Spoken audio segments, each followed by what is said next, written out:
Alors, bienvenue à tous, bienvenue dans Variant les éditions en live. On est ravis de vous avoir tous les quatre. On est donc en présence de Joalie Merten qui a rejoint les éditions Hervé Chopin récemment. Également donc Isabelle et Hervé Chopin qui sont les éditeurs de cette maison. Et José Rodriguez dos Santos qui est donc l'auteur d'Immortel. On va commencer peut-être Isabelle et Hervé par présenter la maison. C'est une maison qui est assez, on va pas dire récente, hein, parce qu'elle date quand même de 1994, donc c'est quand même une grande réussite d'avoir tenu jusque-là. Mais par contre, la littérature s'est insérée dans votre catalogue en 2010 seulement. Alors, comment est née cette aventure, cette grande aventure? Vous êtes quand même une maison d'édition qui était spécialisée dans les beaux livres et notamment dans la collection d'antan. Comment s'est créée cette maison et pourquoi justement avoir décidé de faire un pan de littérature en 2010? Alors, je vais commencer par la création de la maison et Isabelle enchaînera avec la littérature qui est née sous son impulsion. D'abord, Anthony, je voudrais vous remercier, non pas seulement pour notre maison, mais pour toutes les maisons indépendantes que vous avez invitées, parce que c'est pas toujours facile d'exister dans ce système de groupe d'édition où on a l'impression d'avoir des rouleaux compresseurs en face de nous et exister, réussir à trouver du temps pour parler aux libraires, pour parler aux journalistes, pour parler aux blogueurs, hein, c'est pas toujours évident. Et donc voilà, je salue cette initiative. Mais je Merci. reviens à votre question. La maison est née en 1994, effectivement, plutôt avec du beau livre et au départ orientée sur l'outre-mer pour des raisons personnelles. Je ne suis pas natif de l'outre-mer, je n'ai pas de sang antillais, mais c'était, je dirais, une rencontre, comme ça se passe souvent dans la vie. Donc, on a commencé pendant une dizaine d'années à faire des livres sur l'outre-mer avec ma sœur, qui travaille toujours avec nous. Donc, c'est vraiment une histoire de famille. Et j'ai rencontré, et en parallèle, parce que je ne pouvais pas vivre que de ça, je faisais du conseil en développement commercial pour d'autres maisons d'édition. Et c'est dans une de ces maisons qu'on s'est rencontrés avec Isabelle. Alors, nous sommes d'abord tombés amoureux et ensuite, on a décidé de lancer la maison d'édition à 100% en 2004. Effectivement, comme vous le rappeliez, avec la collection Images d'antan, qui compte aujourd'hui 120 titres. Hein. L'origine de cette collection, elle prend naissance outre-mer, hein, plus particulièrement en Martinique, puisqu'on avait édité un Martinique d'antan qui reproduisait 200, 250 cartes postales avec des petits moyens à l'époque. Et puis, ce livre s'est vendu à 16 000 exemplaires sur une île qui compte 380 000 habitants. Donc, on s'est dit, tiens, on va enchaîner par la Guadeloupe, hein, qui a très bien marché aussi. Et puis, en 2004, avec Isabelle, on s'est dit, bon, allez, on se lance, on lâche tout et on ne fait que ça. Et on lance la collection Images d'antan. Donc, au départ, on n'était que tous les deux. C'était assez facile de résumer. Isabelle le raconte souvent. Isabelle faisait les livres et moi, je les vendais. Alors, c'était un peu plus compliqué que ça parce qu'on se relayait la nuit pour scanner nos cartes postales. On partait en province chez les collectionneurs, etc. Enfin, voilà, c'était une jolie aventure. Et puis, la maison a cru petit à petit. On a embauché d'abord un comptable. C'est assez bizarre, mais enfin, on est en France, donc avec une complexité administrative, financière, fiscale, les droits d'auteur, les stocks, etc. Donc voilà, c'est d'abord un comptable qui nous a rejoint, puis une éditrice junior qui accompagnait Isabelle, puis une autre, et puis voilà, la maison s'est construite. Aujourd'hui, on est 7 permanents dans la maison.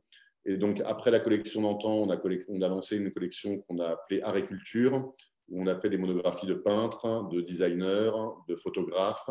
Et c'est en 2010, effectivement, 2010-2011, qu'on a décidé de lancer la littérature. Et je cède la parole à Isabelle. Oui, la littérature, en fait, c'est un petit peu le Graal quand on est dans l'édition. C'est vrai que c'est ce qu'on rêve de faire, mais notre maison, à cette époque-là, elle n'avait encore pas touché à cette partie-là du métier. Et en fait, comme on travaillait beaucoup sur les parties, sur des livres historiques, on a commencé avec du roman historique. Et ça a tout de suite très bien fonctionné. On a eu cette chance-là. On a travaillé d'abord sur des titres qui étaient des romans qui étaient en lien avec l'actualité. Le premier roman qu'on a sorti, c'était Les Borgia, et c'était au moment où sur Canal+, la série sortait aussi. On le savait, donc on l'avait anticipé, mais ça nous a permis aussi d'avoir tout de suite une belle assise et une belle visibilité. Et puis en 2012, on a découvert José Rodriguez dos Santos. On l'a découvert à la foire de Francfort, qui est la plus grande foire du livre au monde, hein, où tous les droits étrangers se vendent, s'achètent, c'est là où tout se fait. Et nous, on s'était séparés un petit peu les allées et les halls de Francfort. Et c'est Hervé qui est tombé sur José, sur le stand de Gradiva, le stand portugais. Et quand on a vu le pitch de la formule de Dieu, on s'est dit, mais c'est incroyable, il faut absolument contacter cette maison d'édition et rencontrer cet auteur. Et c'est ce qui s'est passé. Et donc, en 2012, on a rencontré José et ça s'est très, très bien passé. Et la formule de Dieu, en France, a eu un succès phénoménal. Et donc, ça nous a permis de nous lancer dans la littérature et de continuer à développer notre catalogue. Donc, José, c'est vraiment quelque chose, beaucoup d'éditeurs nous disent, mais c'est le genre de moment qu'on vit une fois presque seulement dans sa vie quand on est une petite maison d'édition. Et nous, on l'a vécu un an après le début de notre travail en littérature, donc c'était assez incroyable.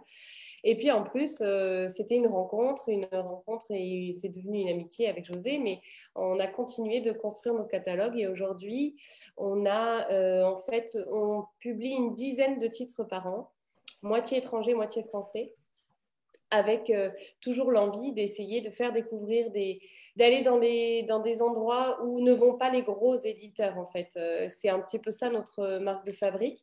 Proposer des livres qui apportent toujours quelque chose un petit peu en plus que le plaisir de la lecture, c'est-à-dire un vrai travail éditorial et dans l'écriture, mais aussi apprendre, comprendre, aller un peu plus loin. Et José, pour ça, c'est vraiment, je dirais, le symbole de ce qu'on publie, puisque grâce à ces romans, on passe des heures de lecture très agréables, parce que justement, on ne se rend même pas compte qu'on lit tellement c'est facile à lire.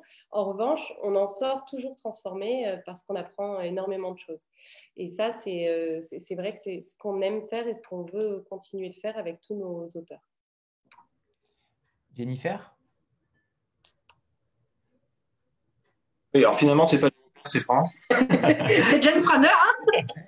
Ouais, donc j'avais une question qui est un petit peu hors cadre, mais pas tellement. C'est à quoi ressemble un coup de foot littéraire, en fait, d'Isabelle et Hervé Chopin? Et si ils en avaient un à nous raconter, En dehors. enfin en dehors de celui qu'on vient de Oui, vivre. bien sûr. Alors, c'est très différent entre les éditeurs français et les éditeurs étrangers. Et du coup, je vous parlerai peut-être plutôt du coup de foudre et du coup de foudre littéraire français, parce que là, pour le coup, c'est moi qui lis les manuscrits, c'est moi qui les découvre. Quand c'est étranger, on travaille autrement. On rencontre un livre avec un agent, avec une histoire qui est déjà faite. Mais c'est pas tout à fait la même chose qu'un coup de cœur, je dirais, d'un auteur français. Pour vous raconter l'histoire d'un de nos auteurs, c'était la première fois que j'éditais un auteur qui m'est arrivé par la poste, un manuscrit. Et ça, c'est effectivement, on ne l'imagine pas, mais c'est assez rare finalement dans le métier parce qu'on rencontre des auteurs par beaucoup de biais, mais par la poste, c'est très rare en fait que ça arrive comme ça. La Poste a d'ailleurs créé un prix qui récompense des ouvrages qui ont été publiés suite à l'envoi d'un manuscrit par la Poste. Donc, ça veut dire que ce n'est pas si courant. Et donc, cet auteur, Jean-Pierre Bourg, qui a écrit un magnifique roman, Indulgence, qui a eu un très joli succès en librairie et qui est sorti ensuite chez Pocket, quand je l'ai découvert, d'abord, c'est la même chose que je pense à un lecteur, c'est-à-dire que j'ai commencé à lire les premières phrases, c'était extraordinairement bien écrit, Ça joue énormément. Et ensuite, l'histoire m'a happée. Et donc, je l'ai emporté avec moi. Et j'ai continué de le lire où que je sois, à la maison, dans le train, etc. D'ailleurs, Hervé me regardait, il me disait, mais là, tu travailles ou c'est du plaisir? Et quand je lui répondais, bah non, c'est du plaisir, je veux lire la suite, forcément, alors là, c'était presque déjà gagné. Ce qui m'a beaucoup plu, et c'est aussi assez parallèle avec José, c'est qu'il y avait d'abord une écriture très belle, très maîtrisée, mais il y avait aussi, c'est un roman historique qui parle indulgence, ça se passe à la Renaissance allemande. Et donc, on aborde des parties de l'histoire qui ne sont pas forcément très, très connues, ni très connues en France. Donc, ça rejoint toujours ce que je vous disais. J'ai appris énormément de choses sur la Renaissance allemande parce qu'on est à une époque, en fait, où il y a la réforme qui démarre. Donc, on est au début Luther qui placarde ses thèses sur les églises et en même temps on a des grands comme Dürer ou Cranach qui sont pile en même temps que tout ce qui se passe aussi au niveau de la religion, mais du coup de l'imprimerie. Bref, on découvre un monde qui n'est pas forcément connu en France mais qui est passionnant. Et l'histoire elle-même, en plus, c'est l'histoire de deux femmes. Et c'est vrai que souvent, je me rends compte que l'air de rien, ce sont des histoires de femmes beaucoup qui me touchent et qui me font aller plus loin. Bon, le dernier Frida, j'imagine. Et comme le dernier Frida, qui lui était une traduction, mais qui était effectivement de la même veine, tout à fait. En plus, bon, c'est une baronne allemande, mais qui vit en Angleterre. Et cette histoire est juste incroyable. Et c'est aussi un destin de femme qui est très, très fort et qui a rencontré aussi un joli succès. Ou La Mère d'Eva, ou enfin, beaucoup d'autres. Justement, on va peut-être faire le pont avec José. Comment travaillez-vous ensemble? José qui donc vit au Portugal. La relation doit être particulière, j'imagine. Vous ne pouvez pas vous voir fréquemment. Comment travaillez-vous tous les trois ensemble? Alors, on se voit finalement plus souvent que certains de nos auteurs français. D'abord parce que José est d'une très grande fidélité et d'une très grande, et d'une très grande disponibilité. Et à chaque fois qu'on le sollicite, il nous dit « si c'est important, tu me dis et je viens ». Et c'est vrai que ça, c'est vraiment un bonheur pour un éditeur d'avoir quelqu'un d'aussi disponible. Maintenant sur la partie et puis José donc présente le journal télévisé tous les soirs sur la première chaîne du Portugal depuis 27, 28, 29 ans, je ne sais plus, José. 29. Et donc je crois que tu as battu PPDA. Et mince, j'ai perdu mon fil. Et donc, en fait, contrairement en France où il y a un présentateur pour la semaine et un présentateur pour le week-end, lui, c'est une semaine complète et ensuite une semaine off.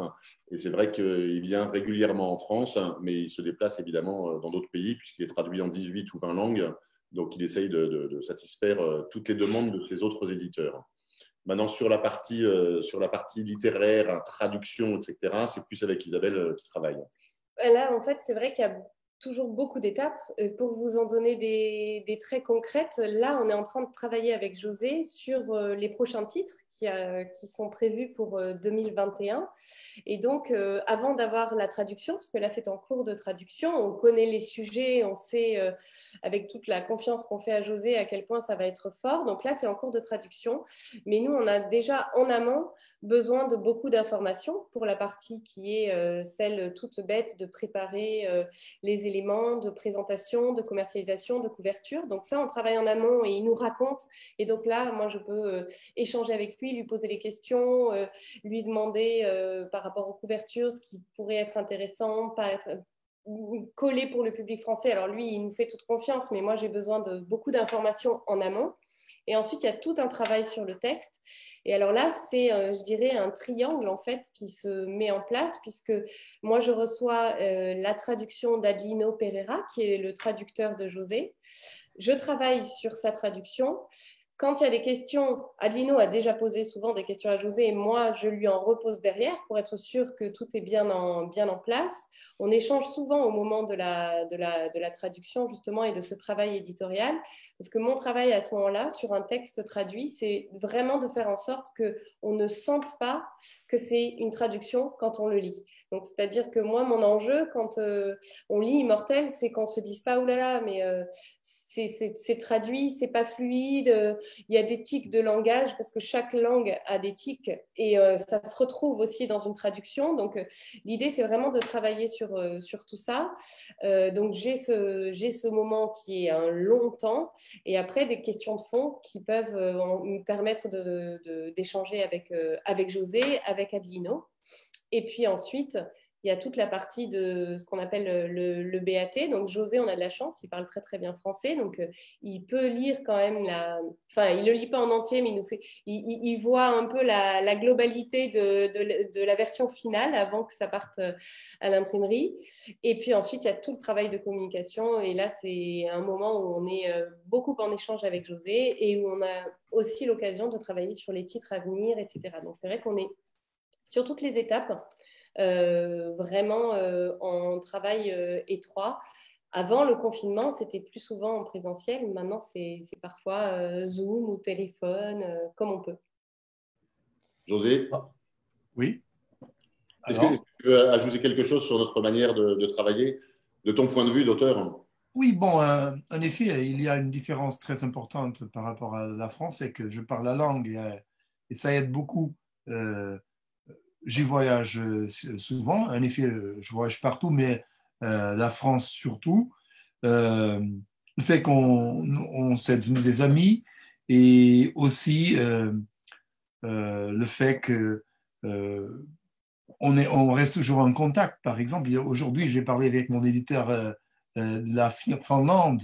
Je ne parlais pas avec lui il y a 2 années, tandis qu'avec vous, on parle si souvent et ça aide effectivement beaucoup. Aussi, puisque je parle français et je connais aussi la culture française, ça me permet de comprendre des détails que autrement ne seraient pas possibles. Il y a une chose drôle, c'est que les couvertures françaises, ça ne marcherait jamais au Portugal. Jamais. Tandis que je vais vous montrer la couverture portugaise un instant. D'ailleurs, José, si vous voulez nous lire un extrait en portugais, on serait ravis. Tout le monde parle portugais? Non, mais peu importe, c'est pour la beauté de la langue. Oui, ça c'est vrai. Voici la couverture portugaise. Ça ne marcherait jamais en France. Mais au Portugal, ça va très bien. Alors, ça montre les différences de culture, effectivement. Et c'est ça. Par rapport, on va peut-être rentrer aussi dans le livre directement. J'ai vu quand même que alors, c'est une saga quand même qui est très impressionnante, hein. On est quand même au huitième tome. Alors, c'est difficile de dire tome parce que les histoires peuvent être lues indépendamment. Mais j'ai vu que vous aviez rajouté en tant qu'éditeur, avec l'accord de l'auteur, que le titre, l'ordre chronologique n'est pas respecté. Est-ce que vous pouvez nous en dire davantage par rapport à ça, ce qui est plutôt rare en principe, un auteur étranger publie dans une langue et ensuite traduit en France. Là, c'est entre guillemets différent par rapport à vous. Comment ça s'effectue justement? Quand on a découvert donc José en 2012, c'était la Formule de Dieu qui venait de sortir au Portugal, mais il avait déjà publié de l'histoire, la saga de Tomás Noronha, il avait déjà publié d'autres, c'est pas des tomes effectivement, mais d'autres titres auparavant, comme le Codex ou l'Ultime Secret du Christ. Et nous, en fait, quand on a découvert José, on a découvert la Formule de Dieu en priorité, parce que c'était un sujet qui nous semblait être parfaitement dans l'air du temps et très, très adapté au public français. Comme ils étaient absolument autonomes, les ouvrages les uns des autres, pour nous, c'était très important de publier celui-ci en premier. Et je pense qu'une des raisons du succès de la Formule de Dieu, quand on nous demande comment on réussit à faire un best-seller, si on savait, ça serait génial, on en ferait tout le temps. Et on ne le dirait pas. Mais pour moi, la Formule de Dieu, je pense que c'est une grande mayonnaise avec beaucoup, beaucoup de choses qui doivent réussir à prendre au même moment. Donc, on peut avoir plein d'ingrédients, mais tout à coup, ça prend ou pas. Et dans cette recette, entre guillemets, il y a l'air du temps. C'est-à-dire ce que les lecteurs, à ce moment-là, attendent ou ont envie de lire, parce qu'ils le voient un peu partout et que ça répond à des questions du moment. Et la formule de Dieu, je me souviens très bien qu'au moment où on l'a sortie, il y avait énormément de magazines qui titraient La science et Dieu, où en sont les scientifiques par rapport à l'existence de Dieu, etc. On était en plein dedans. Et pourtant, on a sorti ça le 16 juin 2012, donc entre les élections présidentielles et les élections législatives. Et notre diffuseur, comme tous nos confrères, amis et personnes du métier ou libraires, nous ont dit mais sortir un livre entre les présidentielles et les législatives, c'est de l'enterrer vivant, c'est vraiment, vous ne pourrez pas vous en sortir. Finalement, il y avait une fenêtre de tir, donc je rejoins Isabelle, il n'y a pas de recette miracle. Il faut que ce soit le bon sujet, le bon auteur, au bon moment, pour que ça fonctionne. Et donc, on a sorti la formule de Dieu en premier, et après, on a un petit peu rattrapé le retard, et on a fait en fonction aussi de ce qui nous semblait être intéressant par rapport au lectorat français, qui n'est pas forcément le même, qui n'est pas forcément avec les mêmes attentes, effectivement. Et donc, il y avait un décalage, mais comme l'histoire du héros est importante, mais ce n'est pas la plus grande force des livres de José, c'est quand même toute la partie des recherches et des sujets qu'il traite. Et donc, voilà comme ça pourquoi on a décidé de ne pas faire dans l'ordre exact. Mais petit à petit, on y retourne. Mais on a récupéré presque tout notre retard. Et puis dans la chronologie, il faut rappeler que José, on a échangé après le succès de la Formule de Dieu, et on lui a dit il faudrait que tu écrives la suite de la Formule de Dieu. Il a écrit La Clé de Salomon, et La Clé de Salomon est sortie en France avant de sortir au Portugal.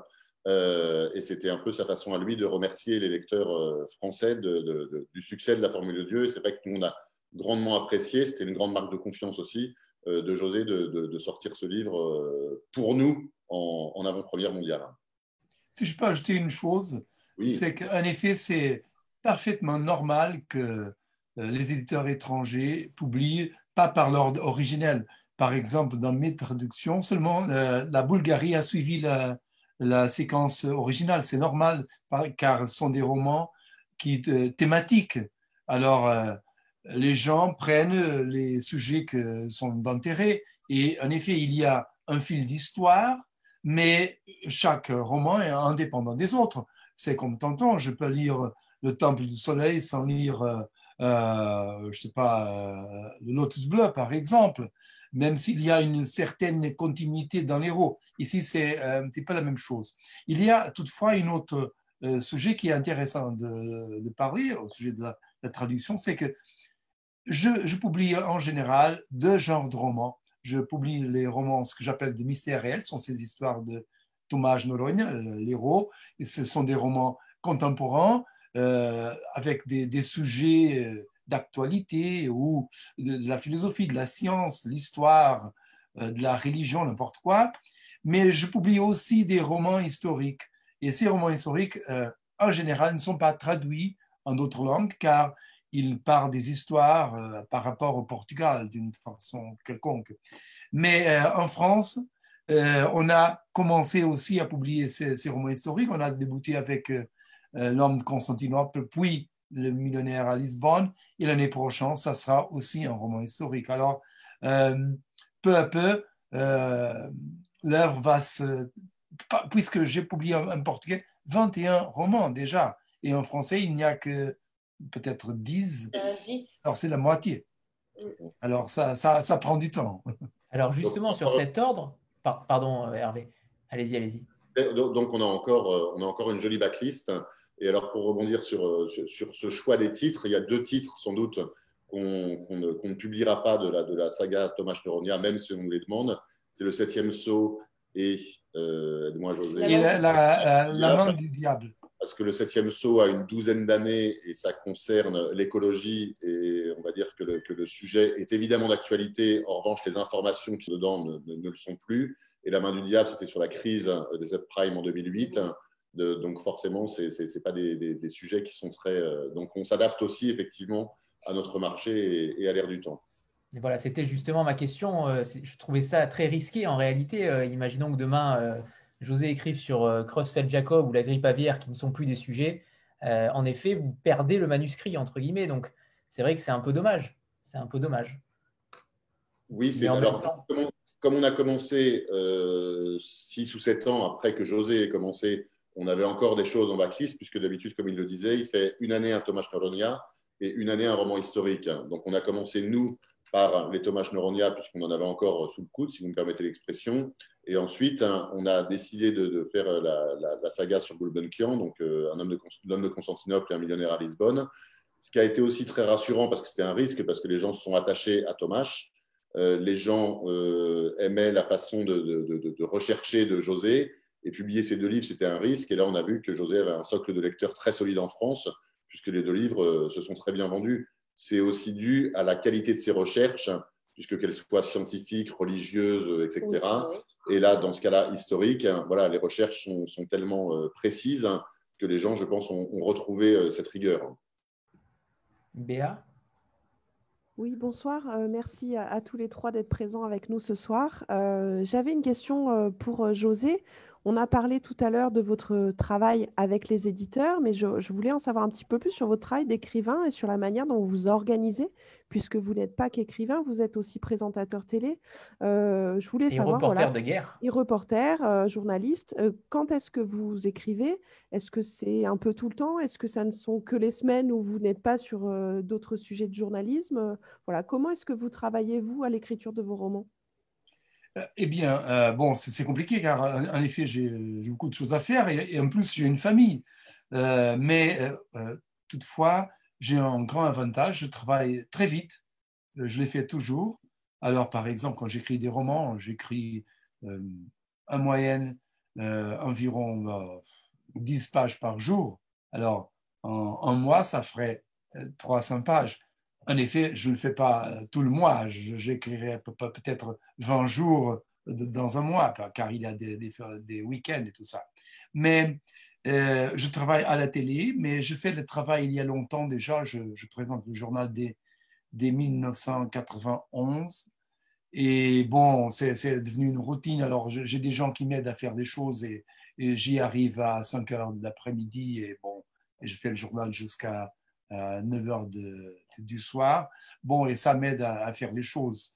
Mais c'est vrai que je travaille très vite. Alors, comment est-ce que je m'organise? Premièrement, il me faut avoir une idée pour travailler dans un roman. Et en effet, j'ai plusieurs idées. Alors, avoir des idées, ce n'est pas un problème chez moi. Deuxièmement, il me faut rechercher le sujet. Parce que j'ai une idée, mais il me faut comprendre le sujet, le maîtriser même. Soit historique, scientifique, religieux, bon, n'importe quoi. Je le recherche en profondeur. Et puis, après la recherche, je comprends quelle est l'histoire que je dois raconter pour exprimer ce que j'ai découvert d'intéressant dans la recherche. Car si la recherche ne montre rien d'intéressant, j'arrête là.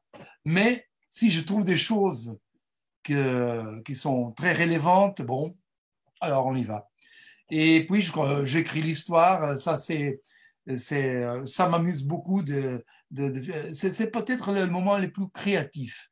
C'est celui où on fait la conception de l'histoire. J'écris jamais, je commence jamais à écrire avant de savoir comment l'histoire va finir. J'organise tout dans l'histoire et c'est un moment très créatif là. Et puis je commence, alors je fais ce que, je ne sais pas dire le mot en français, je fais le squelette, Oui. Ok, le squelette. Et puis écrire, c'est ajouter de la viande au squelette, ok. Alors les mots sont, bon, mais le squelette c'est la structure, elle est là. Je sais où l'histoire va démarrer, quelle est l'évolution, qu'est-ce qui va se passer et comment l'histoire va finir. Et puis j'écris. Et ça me prend, en effet, je le fais en hiver. Alors bientôt, je vais commencer à écrire un autre. J'écris pendant l'hiver, 2 mois, 3 mois. Et après, quand je finis, je montre le manuscrit à un expert dans le sujet. Et il va faire la relecture, ce que j'appelle la relecture éditoriale, pour voir si j'ai des erreurs dans le sujet que j'ai traité dans le bouquin.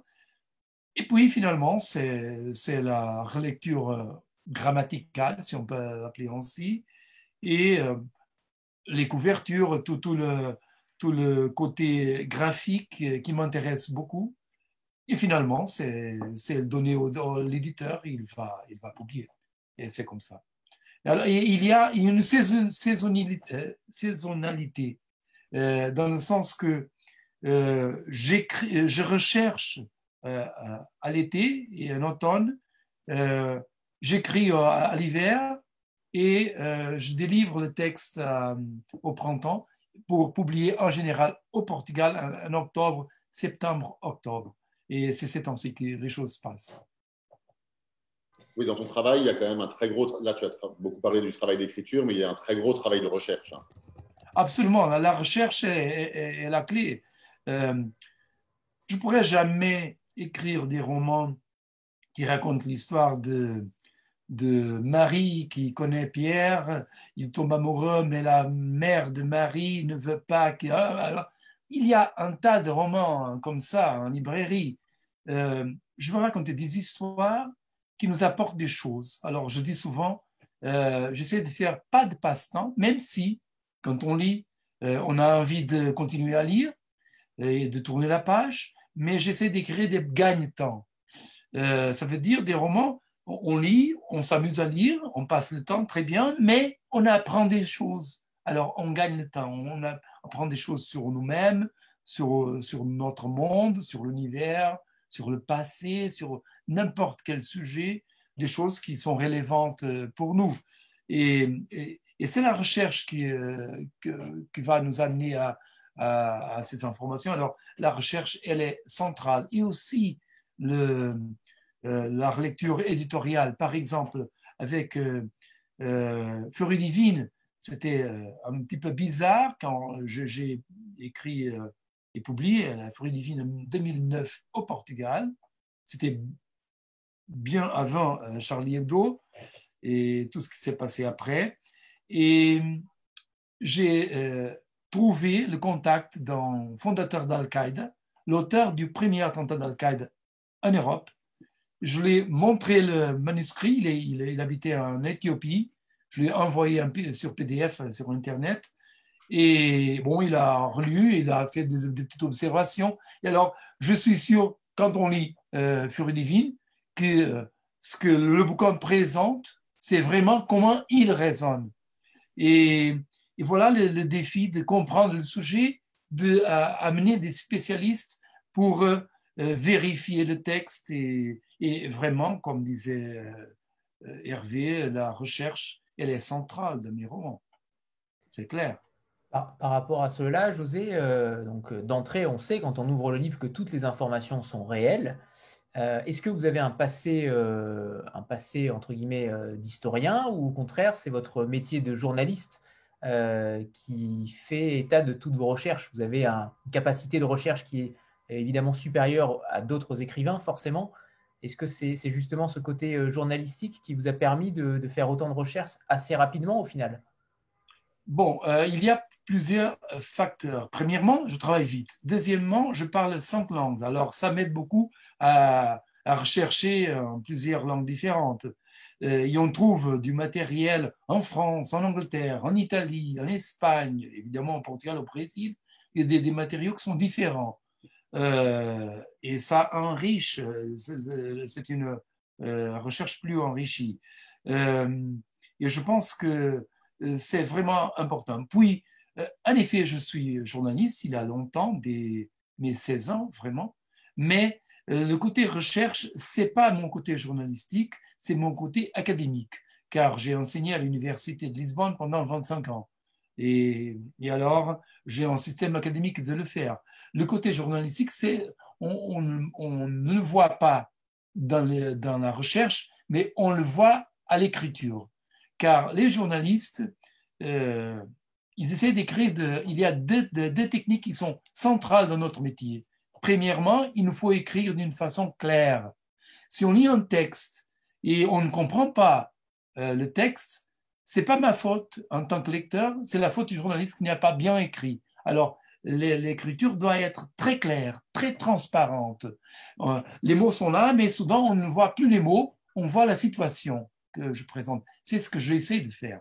Et deuxièmement, les journalistes essayent d'écrire d'une façon intéressante, car nous sommes dans un monde très compétitif.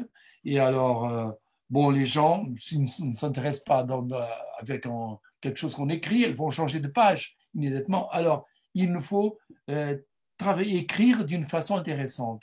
Et qu'est-ce que je veux dire avec intéressant? C'est par exemple, si vous racontez une blague, tout le monde va rire. Je raconte la même blague et personne ne rit, mais c'est la même blague. Pourquoi est-ce que tout le monde rit avec vous et pas avec moi? Parce que c'est la façon dont vous racontez la blague qui fait la différence. C'est la même blague, mais on peut la raconter d'une façon intéressante, amusante dans ce cas, ou non. Dans l'écriture, c'est la même chose. Il y a des façons d'écrire d'une façon plus intéressante. C'est difficile à expliquer, mais ça se passe.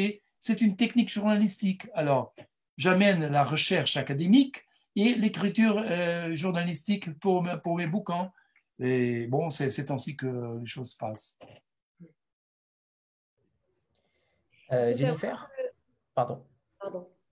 Allez-y, Je allez-y. vais juste rajouter une chose, c'est que José, arrête-moi si je me trompe, mais la thèse que tu as faite de journaliste, c'était sur la vérité. Et je crois que c'est une des choses très importantes pour comprendre José en tant qu'auteur, c'est que chacun de ses ouvrages a pour toile de fond la recherche de la vérité. C'est-à-dire qu'il ne se contentera jamais d'une vérité que tout le monde se partage, quand on appelle ça une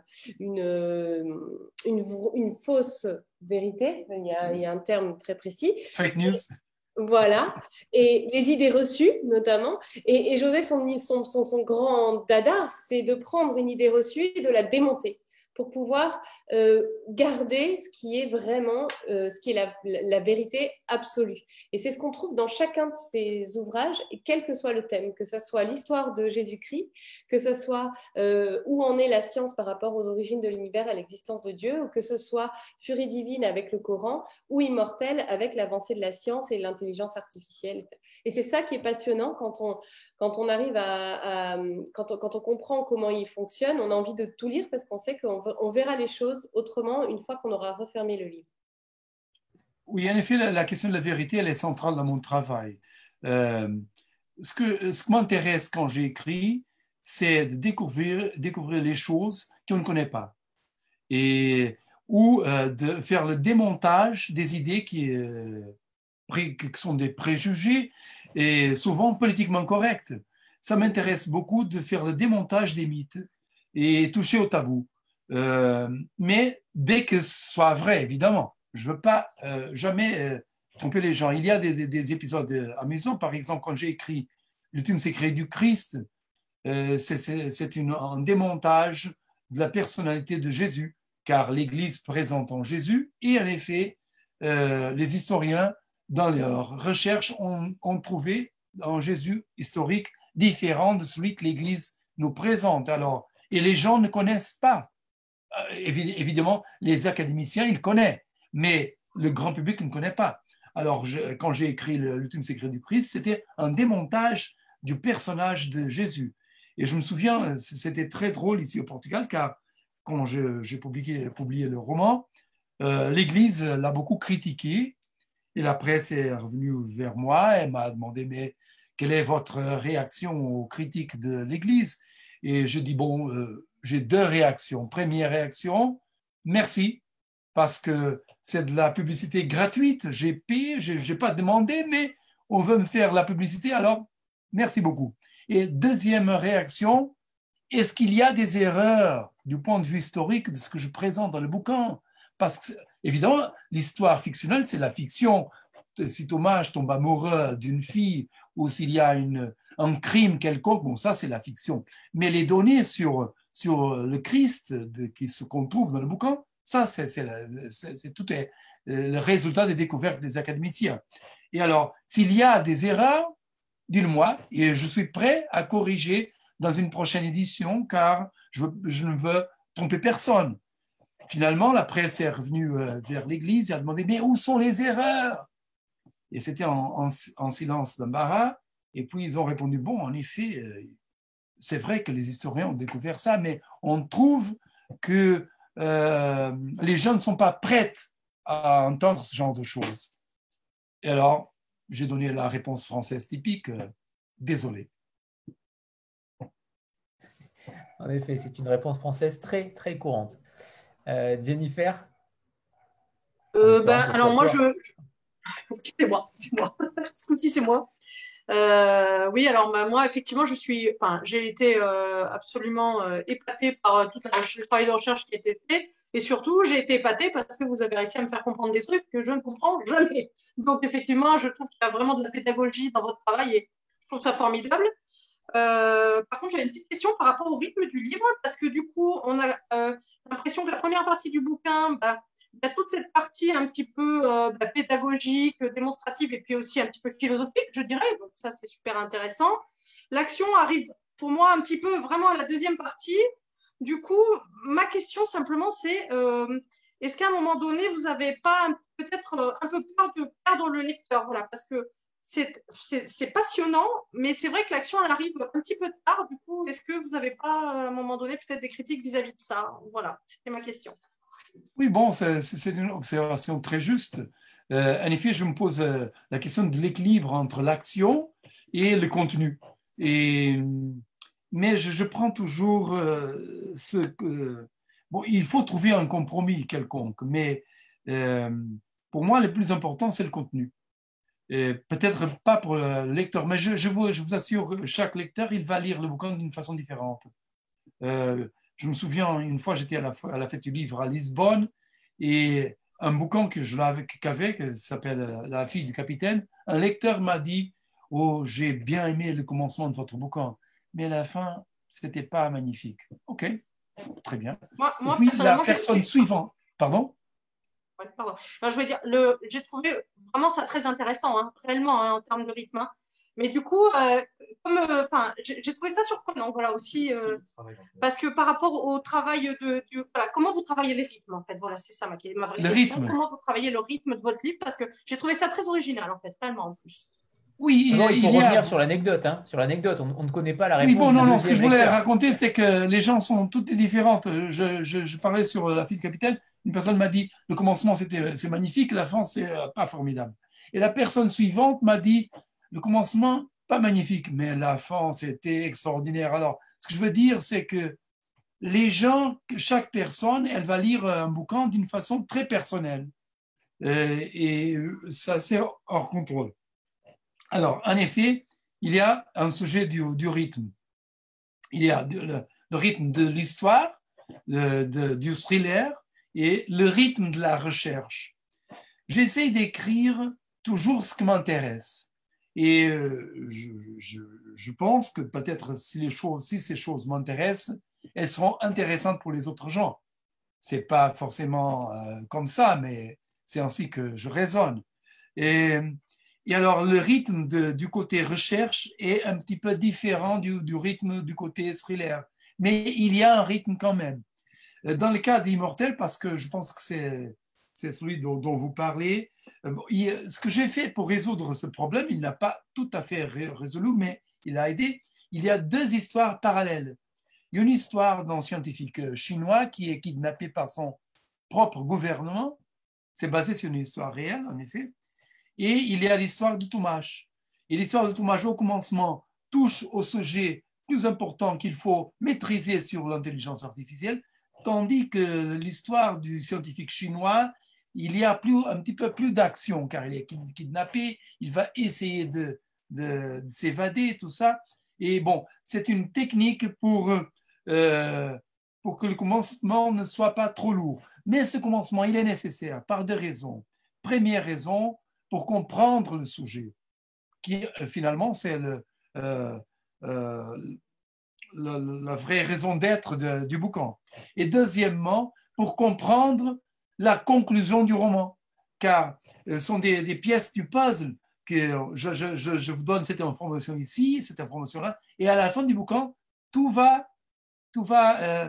faire un ensemble qu'on peut comprendre les conséquences philosophiques pour le futur de l'humanité parce qu'on explique dès le commencement. Aussi, il y a dans la structure du bouquin, L'Immortel, une chose que j'ai fait, c'est on commence pour voir ce qu'il y a de merveilleux chez l'intelligence artificielle, ou les avantages, par exemple, dans la médecine, qui sont énormes, effectivement, le changement dans la production de la richesse et tout ça. Bon, ça c'est d'un côté.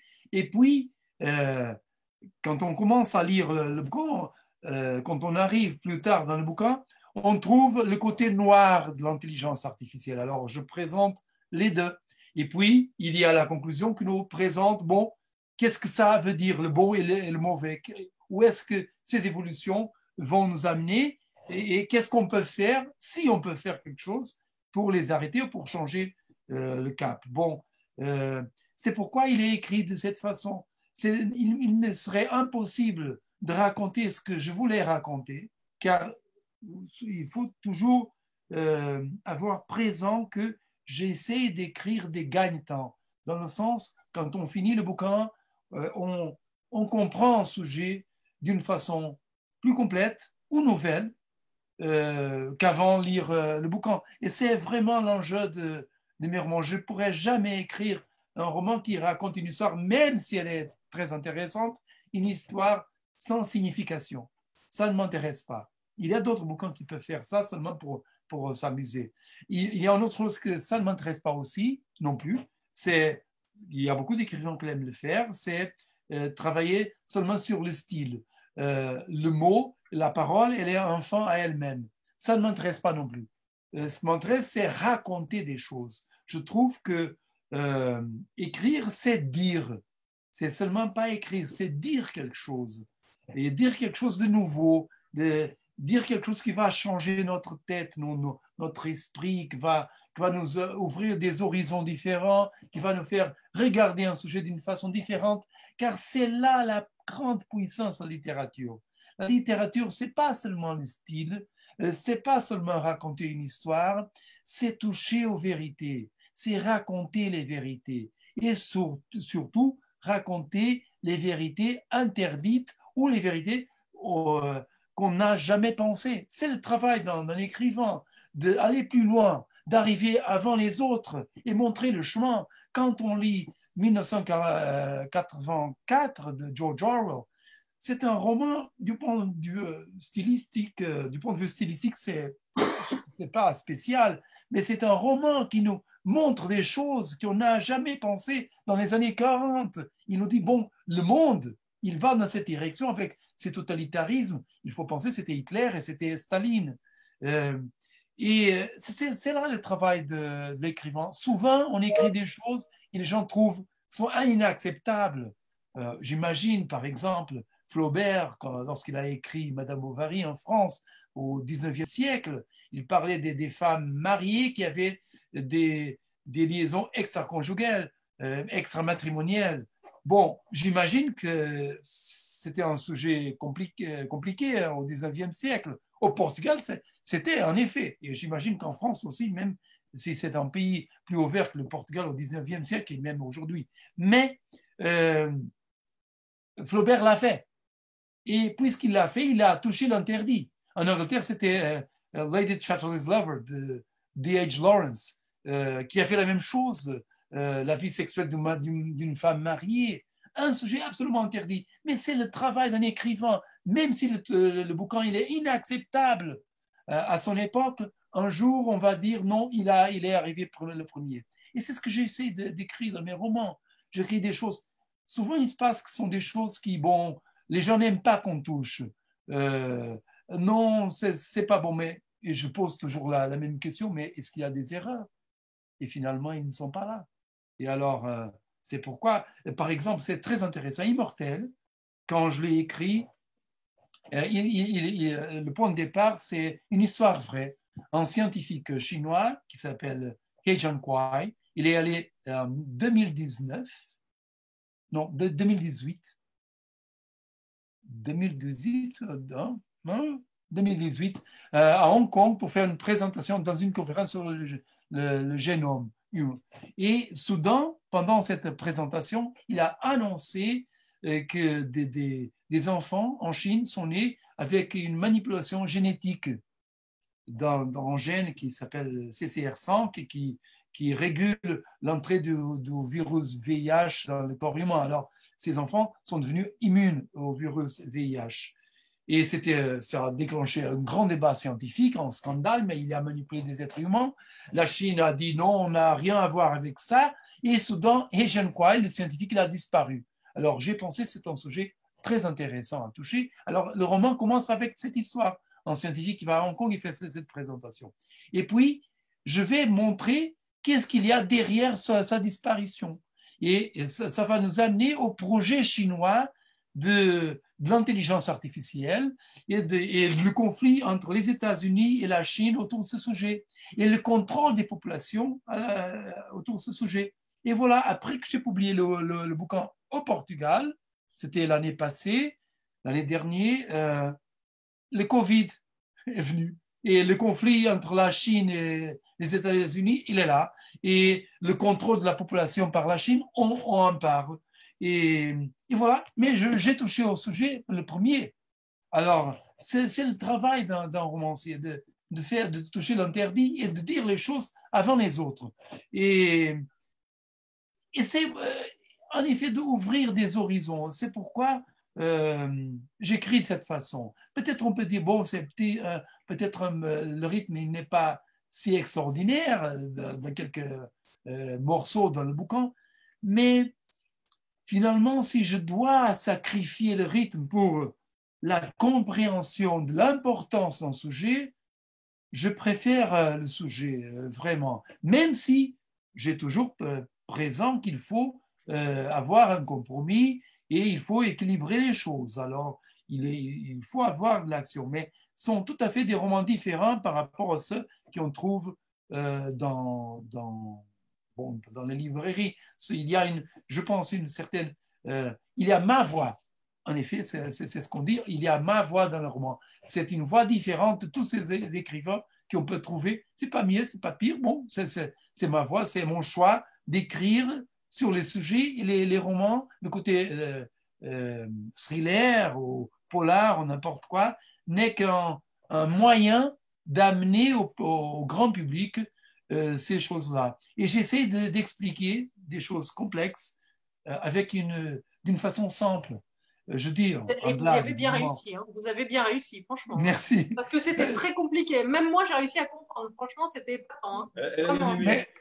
Mais je vous dis, je dis en blague souvent, j'essaie d'écrire la science d'une façon que même un scientifique comprend. C'est une sorte de vulgarisation de la matière et c'est plutôt très bien réussi. Donc, bravo José. J'avais une question par rapport à votre rapport au Portugal. Si on compare, tout à l'heure, vous avez cité Hervé PPDA. Si on compare avec cette situation-là, quand PPDA écrit un roman, il est taxé, entre guillemets, d'être uniquement journaliste et pas écrivain. En tout cas, il n'aura jamais le succès que vous avez eu. Par rapport au Portugal, quel est votre ressenti par rapport à ça? Comment vous êtes perçu par le public portugais? Est-ce qu'en France, on n'aime pas, par exemple, que les gens aient plusieurs casquettes, plusieurs professions? Est-ce qu'au Portugal, c'est exactement la même chose ou au contraire, vous êtes véritablement un écrivain là-bas et pas simplement le présentateur du journal télévisé? En effet, au début, il avait une grande méfiance. Quand j'ai publié mon premier roman, il n'a rien vendu. Même j'étais très connu, je faisais le journal GT et tout ça. Mais puis la presse a touché au livre et bon, ça a commencé à bouger. Et bon, au troisième, quatrième roman, c'était vraiment aller vite au top. Puis, bon, il y a d'autres journalistes qui publient des romans, ils n'ont pas la même acceptation publique, mais non, peut-être il avait une certaine méfiance au début dans le public. Aujourd'hui, pas du tout. Et en effet, quand les gens m'interpellent à la rue aujourd'hui, 90% des fois, c'est à cause de mes romans. C'est pas à cause de mon travail de la télévision. Et je fais le journal à 20h, la première chaîne. Alors, c'est étonnant ce qui se passe. Mais c'est en effet la réalité. Et je pense que les gens me regardent aujourd'hui en tant qu'écrivain.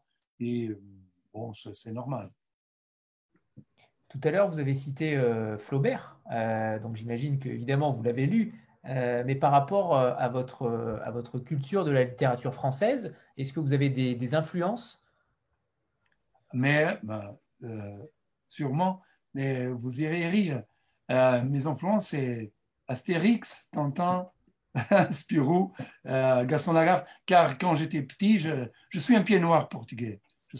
Mes parents sont portugais, mais je suis né au Mozambique.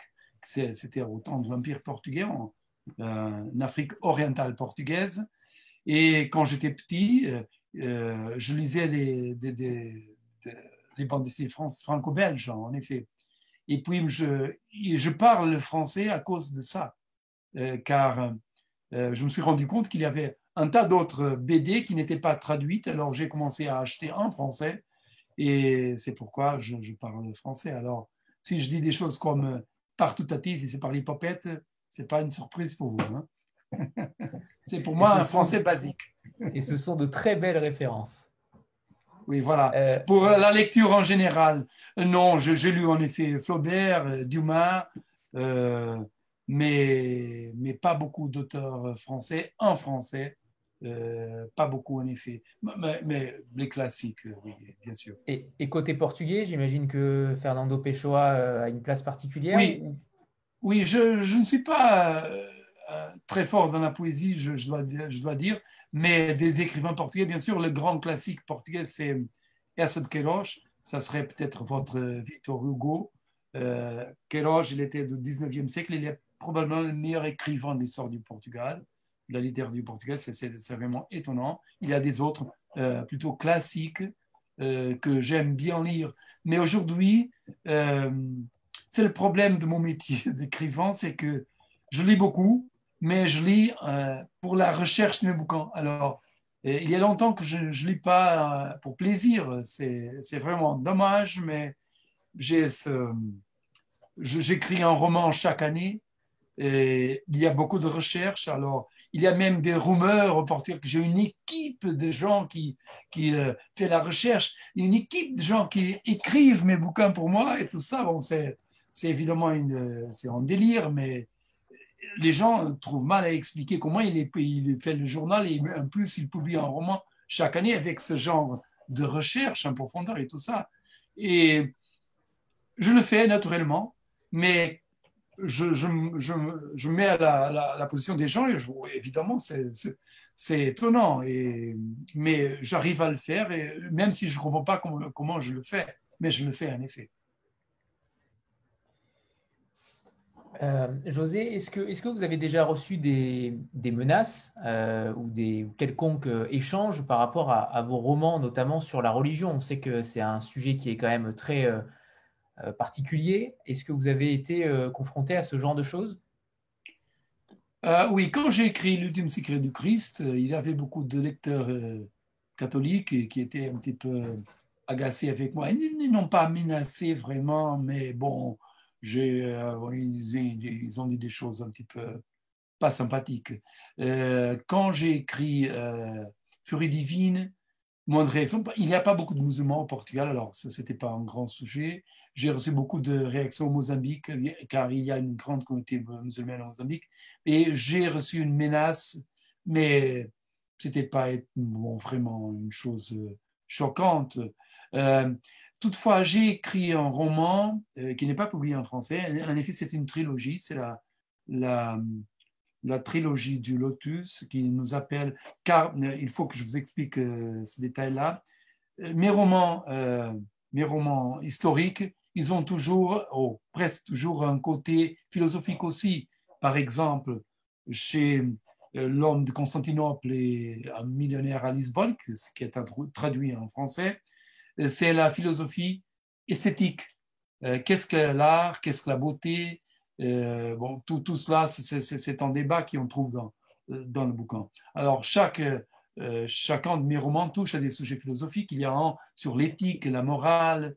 Il y a un autre sur le destin et tout ça. Et j'ai écrit un roman, j'ai dit, c'est bon, il me faut aussi écrire sur la philosophie politique. Alors, j'ai écrit cette trilogie du Lotus et j'ai découvert une chose qui est très connue en Italie, mais pas connue hors d'Italie. C'est que sont les origines marxistes du fascisme. C'est pas tout à fait, et c'est très connu en Italie, comme je l'ai dit, mais pas hors d'Italie. Et bon, j'en ai parlé dans le bouquin et vous pouvez imaginer ce que ça a déclenché. Mais toujours, j'ai la même réaction que j'ai eu avec les religions, c'est où est-ce qu'il y a l'erreur? Parce que, où est-ce qu'il y a un détail qui n'est pas correct? Parce que je suis prêt à changer. Et finalement, il ne pouvait pas le montrer, car tout ce que je disais, c'était vrai. Et, et bon, c'est ça. Alors, il y a des réactions quand je touche évidemment aux interdits. Et la politique a un certain côté religieux aussi. La religion, évidemment, les mythes et tout ça. Bon, quand on touche à ces sujets, bon, on prend des risques. Mais voilà, c'est ce qu'Isabelle disait et c'est tout à fait vrai. Pour moi, la vérité, elle est plus importante que tout le reste. Vous savez, pour un politicien, la vérité, elle est instrumentale. C'est la vérité utile. Mais pour moi, en tant qu'académicien, en tant que journaliste et en tant qu'écrivain, la vérité, elle est un absolu.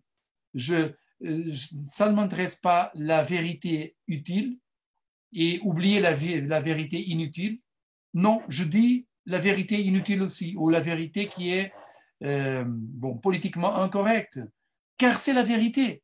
Et je pense qu'il nous faut vivre dans la vérité. Et c'est finalement le travail d'un écrivain. C'est ce que Orwell, quand il a écrit 1984, c'était intolérable à cette époque-là, mais qu'est-ce que vous disiez? Finalement, il ne parlait que la vérité sur un système qui était en Russie présent et en Allemagne, d'une certaine façon aussi, et qui nous montre un certain futur. En effet, Orwell, il est très présent chez Immortel, comme on va voir, la façon comme l'intelligence artificielle nous contrôle, à l'ouest et à l'est. Et c'est ça, bon, quand on touche au mythe, quand on touche au tabou, il y a des réactions, mais c'est notre métier. Et si on ne veut pas prendre le risque de dire des choses qui ne sont pas convenables, mais vraies, il ne faut pas être des écrivains. C'est notre métier de le faire. Est-ce que vous vous considérez comme une sorte de lanceur d'alerte? De quoi? Comme un lanceur d'alerte? Non, je ne considère pas. Peut-être je le sais je le suis dans une ou autre occasion, mais non, c'est pas mon intention. Mon intention, c'est aller à un sujet, n'importe quel sujet. Il n'y a pas des sacrés ici. La seule chose sacrée, c'est si c'est vrai ou si c'est faux. Alors, j'essaie de dire la vérité. Et s'il y a des gens qui disent non, vous dites des choses qui ne sont pas vraies, il faut me dire et je vais faire la démonstration. Mais c'est en effet ce que j'essaie de faire. Tout le reste, bon, il y a des conséquences, évidemment. Quand je parle sur l'intelligence artificielle et la façon dont elle nous contrôle, bon, ça donne des alertes aussi aux gens. Il y a des gens qui disent, après lire Immortel, j'ai jamais vu mon portable de la même façon. Et ça, c'est beaucoup vrai. Mais et dans ce sens, c'est une alerte que je présente. Mais mon rôle, c'est pas vraiment d'alerter, c'est de dire la vérité, de toucher aux sujets qui sont intouchables, de faire les démontages des mythes et de toucher aux tabous. Bon, c'est le travail d'un écrivain finalement. Est-ce qu'on peut revenir, José, sur le personnage de Thomas? Qu'est-ce qui vous a poussé à rentrer avec une saga quand même assez immense, avec ce personnage-là? Est-ce qu'il a quelque chose de vous, notamment? Oui, bon, sûrement il y a des choses qui sont à moi. Même inconsciemment, je n'ai pas conscience de cela. Et il est un héros et il fait des bêtises. Moi aussi, je fais des bêtises. Tout le monde fait des bêtises. Il est humain, il n'est pas un super-homme. Voilà pourquoi il est un anti-héros. Il tombe en tentation. Il n'est pas un être humain parfait. Et dans ce sens, oui, il y a des problèmes dans sa vie. Sa mère, elle a d'Alzheimer. Et puis, il avait une fille avec des problèmes de santé. Il a des problèmes de l'argent. Tout ça sont des choses que chacun de nous peut se revoir, car c'est un être humain. Et voilà ce que j'essaye de faire chez Thomas. Alors, dans ce sens, oui, il est moi. pas dans un point de vue conscient, mais il y a des choses que je trouve dans le personnage que c'est à moi. Aussi, vous savez, quand j'ai écrit la première aventure de Thomas, c'est le Codex. Et j'ai créé ce personnage-là seulement pour cette aventure. Ce n'était pas l'idée de créer un Indiana Jones ou un Tintin. Ce n'était pas mon idée. C'était un personnage pour cette histoire-là. Mais puis, après publier le Codex, j'ai eu l'idée d'écrire la formule de Dieu. Et puis, j'ai pensé, bon, Codex, il était un historien, évidemment, car c'était une recherche autour de Christophe Colomb et de l'âge de découverte portugaise et tout ça. Et puis, quand j'ai décidé d'écrire la formule de Dieu, j'ai pensé, bon, j'ai besoin d'un personnage, mais quel personnage? Bon, il doit être un académicien, évidemment, mais je vais créer encore un autre académicien, puisque j'ai déjà un chez Codex, pourquoi pas l'utiliser? Alors, c'est comment l'idée de le récupérer m'est venue. Et alors, c'est ainsi qu'il est retourné pour la formule, et après, ça a très bien marché. J'ai bien aimé l'expérience d'avoir ce personnage un petit peu tentant, un petit peu Indiana Jones, qui est un intellectuel, mais aussi un homme d'action. Il ne veut pas entrer dans ces situations, mais les situations lui amènent à les vivre. Bon, tout cela. Et, bon, et le public, il a aimé aussi. Alors, il est vraiment le moyen, l'instrument parfait pour ces aventures de connaissances, parce que c'est finalement ce que ces bouquins sont des aventures de connaissances. Est-ce que, Isabelle, vous voulez nous préparer un petit extrait, nous lire le petit extrait, et si José peut nous faire le même extrait en portugais, ce serait merveilleux. Ça veut dire qu'il faut que tu le retrouves, José, dans l'ensemble. Quel est le chapitre? Mais je vais lire seulement un paragraphe, non? Sinon, vous irez dormir. Oui. Je trouvais intéressant ce passage pour ceux qui l'ont lu, parce que c'est la force de José, justement, de réussir à rendre les choses accessibles. On parlait de vulgarisation, c'est vraiment une de ses grandes forces. Les connaissances, elles sont autour de nous, mais nous, on n'est pas forcément capable de les capter comme lui. Et après, il nous les restitue avec beaucoup de clarté.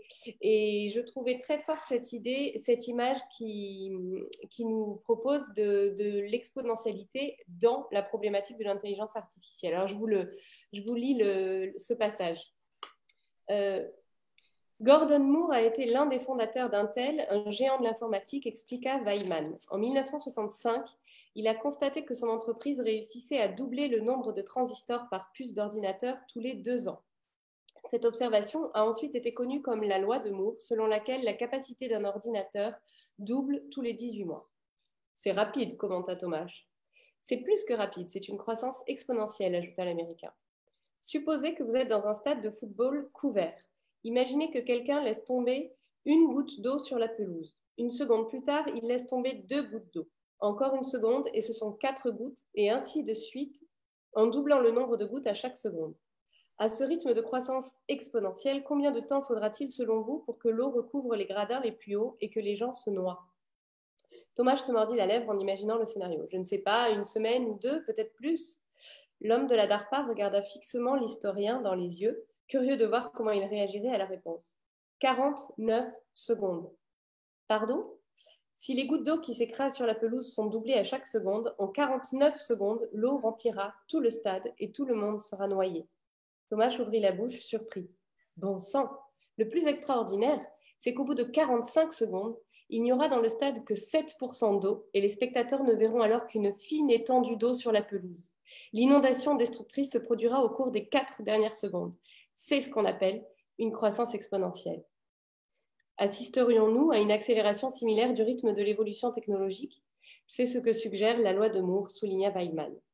Et après, ainsi de suite, mais je trouve que là, c'est intéressant parce que justement, on est dans des concepts qui sont très compliqués à intégrer. Et là, tout à coup, ça devient très, très clair. Ça fait même très peur parce que là, on n'en est qu'au début de tout ce que nous apprend José dans Immortel. Mais là, on est sur la base. C'est-à-dire que l'exponentialité en est là. Et en gros, dans Immortel, ce qu'on comprend, c'est que l'intelligence artificielle est en train d'arriver à ce stade de la courbe qui va monter d'un coup d'un seul. Et donc, on est à ce niveau, nous, notre génération, où le stade est encore avec une pelouse tout juste remplie d'eau et que dans les 4 dernières secondes, peut-être que, je ne l'espère pas, mais c'est ce que ça peut suggérer, nous, nos enfants vont connaître le moment où tout va se trouver sous l'eau.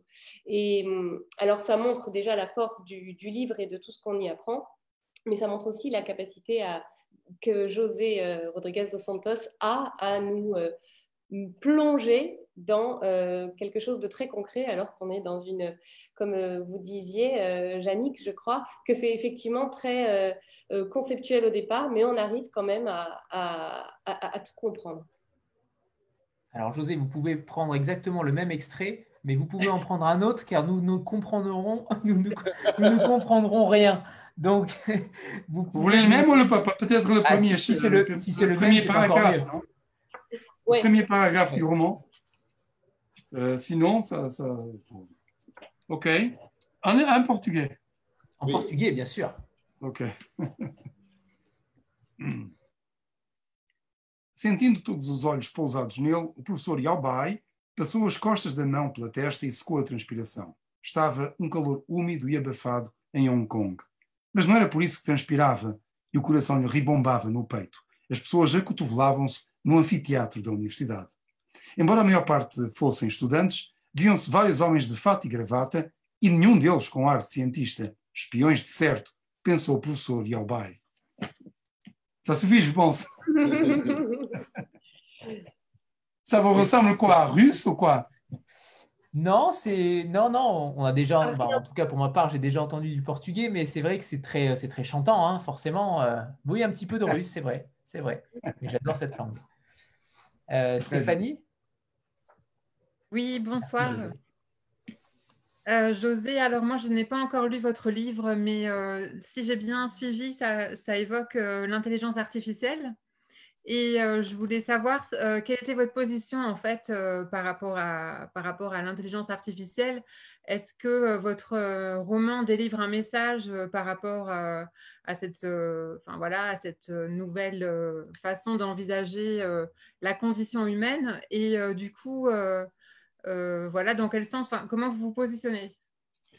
Oui, bien, je pense que si vous lisez le bouquin, ça serait très clair, car je présente au début l'évolution, les nouvelles techniques et tout ça, et puis on parle sur les défis que l'intelligence artificielle nous amène et nous présente, et à la fin du bouquin, il aura une conclusion, et elle sera un petit peu surprenante. Mais je peux vous dire que, à mon avis, et à cause de justement la loi de Moore, de l'extrait que Isabelle lisait, je pense que l'humanité, comme on la connaît aujourd'hui, elle est presque finie, elle est proche de sa fin.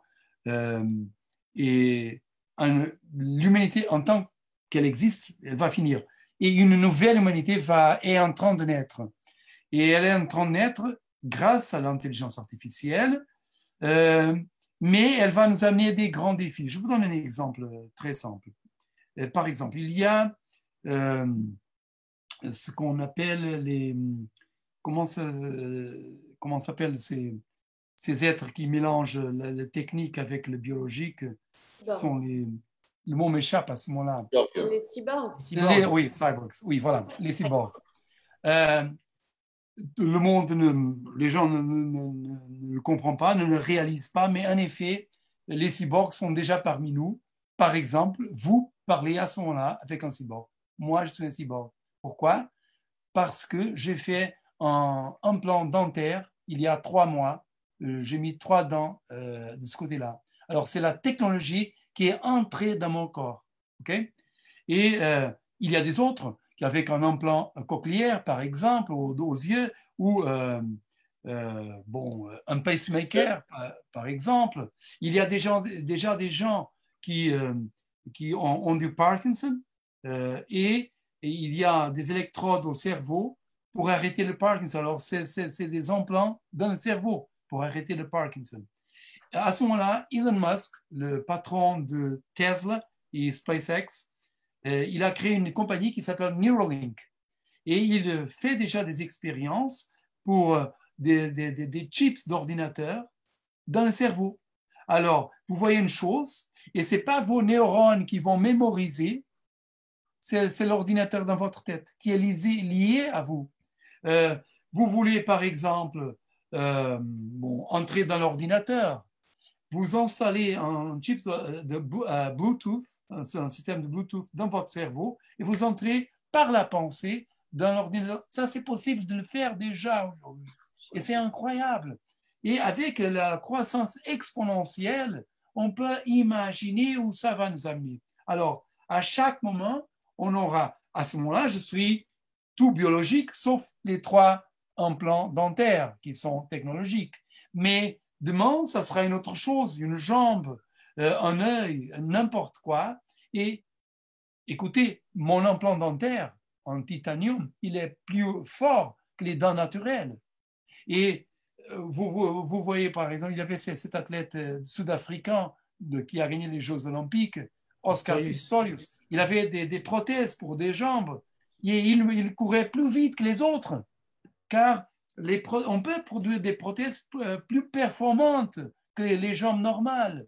Et on peut imaginer ça avec le cerveau, les yeux, n'importe quoi, le cœur. Et alors, ce processus de remplacer le biologique par le technologique, il est déjà commencé. Et ça commence d'une façon souple. Mais ça commence, et puis avec la croissance exponentielle, on peut voir qu'on arrivera à un moment où c'est presque tout technologique et presque rien biologique. Mais on est encore en cyborg, car le mélange, il est là. Et il nous faut aussi penser que ça va nous aboutir à plusieurs humanités, car il y aura des gens, aussi avec les manipulations génétiques, dont qu'on a parlé au commencement du bouquin, cette manipulation génétique avec le gène CCR5 pour empêcher que le virus VIH entre dans le corps. En effet, on a découvert, et ça c'est dans la vie réelle, même si elle est aussi dans le roman, que le CCR5, c'est vraiment un gène qui fait la régulation de l'entrée du VIH dans le corps humain, mais c'est aussi un gène qui régule l'intelligence. Alors, on a compris à l'Ouest qu'en effet, les expériences chinoises sur la manipulation génétique, c'était la création du superhomme, parce qu'en effet, des expériences sur l'intelligence génétique. Il veut créer le superhomme. Il veut rendre réel le rêve nazi du superhomme. Et ça nous dit beaucoup de choses.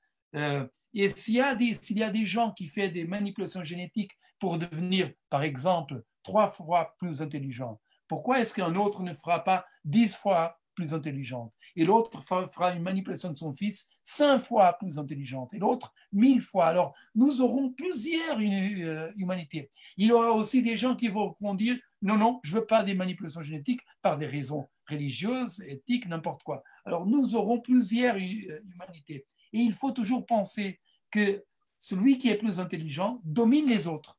Et alors, nous sommes devant déjà ce moment où les Chinois font des manipulations du gène de l'intelligence. Et où est-ce que ça va nous amener? À plusieurs intelligences. Alors, le bouquin, il parle de tout cela. Il va nous amener aux conclusions, en effet. Je ne vais pas vous les donner. Il vous faut lire le bouquin, sinon c'est ce qu'on dit en littérature, on appelle un spoiler. Mais en effet, il y a des conclusions et elles seront, je pense, peut-être surprenantes pour vous. Béa? Oui, moi j'ai à nouveau une question sur vos secrets de fabrication et qui s'adresse également à Hervé et Isabelle. À propos de la traduction, parce qu'on a eu la chance de vous écouter parler portugais, mais on voit bien ce soir que vous êtes absolument bilingue. Quel est votre rapport, comment vous répartissez les rôles avec le traducteur ou la traductrice? Est-ce que, José, vous avez quand même un œil dessus ou est-ce que vous faites absolument confiance au traducteur? Voilà, quelle est votre méthode de travail à tous les trois et avec le traducteur ou la traductrice? Adelino, d'ailleurs, qui est le traducteur attitré de José. Si je ne me trompe pas, il a traduit tous les titres de José en France. Alors, j'ai vu que ce n'était pas toujours lui sur le site, donc voilà, je ne sais Oui, pas. c'est lui d'abord, Carlos Batista, qui avait traduit les deux premiers titres, c'est-à-dire La formule de Dieu et L'ultime secret du Christ. Et depuis, c'est Adelino Pereira. Alors, si tu veux, je te laisse répondre, José, et après, je compléterai. Oui, bon, le sujet de la traduction est très particulier. Les Italiens ont cette phrase traduttori traditori. Ça veut dire il y a toujours une trahison là, dans la traduction. Mais il est inévitable, car je me souviens par exemple quand j'ai écrit un roman qui n'est pas publié en français, qui s'appelle La fille du capitaine, qui se passe pendant la Grande Guerre devant l'île avec la force portugaise. Et ma traductrice allemande, les personnages parlent avec un accent du nord du Portugal.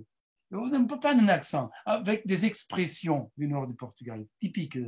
Et en effet, sont déjà anciennes. Beaucoup d'elles sont déjà perdues. Et ma traductrice, elle m'a dit, mais comment je vais faire ça? On ne peut pas traduire. C'est impossible de traduire. Est-ce que je vais utiliser des expressions de Munich, par exemple, ou de Cologne? Ça ne fait aucun sens. Ce sont des Portugais, alors c'est perdu. C'est perdu dans la traduction. Alors, il y a beaucoup de choses. La musicalité de la langue, il y a des choses que j'ai écrites, car les paroles, elles ont une histoire et elles ont une résonance poétique même, qui est vraie pour cette langue et seulement pour cette langue. Et elle est intraduisible pour une autre langue. Et on peut traduire le sens, mais on peut pas traduire l'histoire émotionnelle d'un peuple autour de cette parole-là, de ce mot-là. Et alors, là, c'est compliqué. Évidemment, le traducteur, il doit comprendre qu'est-ce qu'on veut dire. Mais je dis souvent, le traducteur, il est un écrivain lui-même.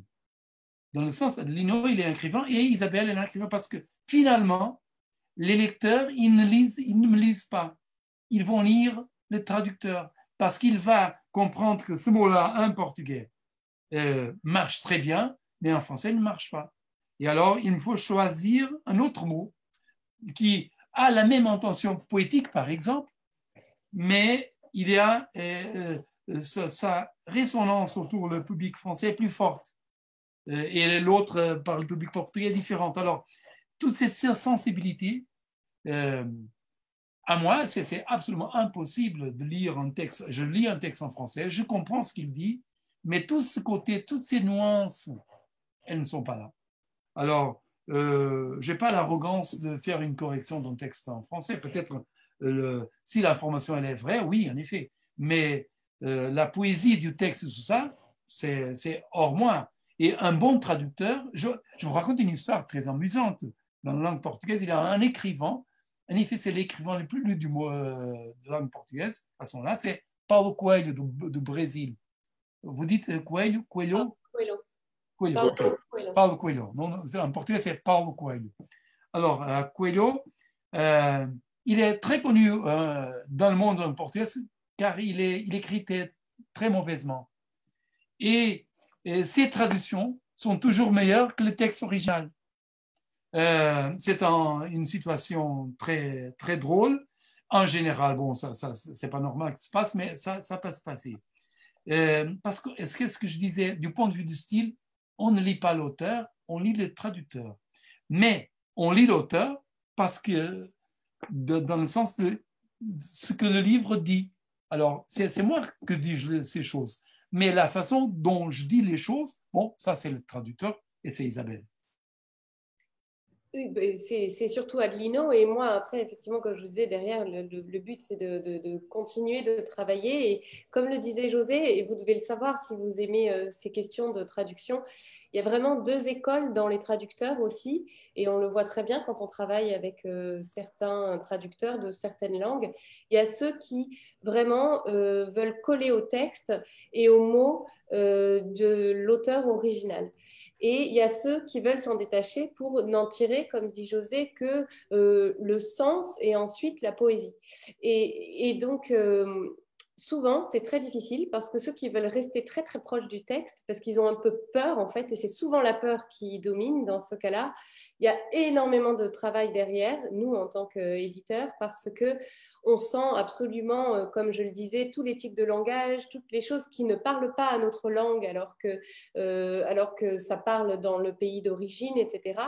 Et donc, souvent, ceux qui veulent être très, très proches du texte, mais il y a des auteurs qui demandent absolument ça. Je l'ai eu aussi sur un texte italien, un auteur qui voulait qu'on reste mot pour mot collé à son texte à lui. Et donc, ça a été très, très difficile de travailler sur la traduction parce que pour nous, il y avait des choses qui n'étaient pas faciles à comprendre, pas fluides, lourdes, etc.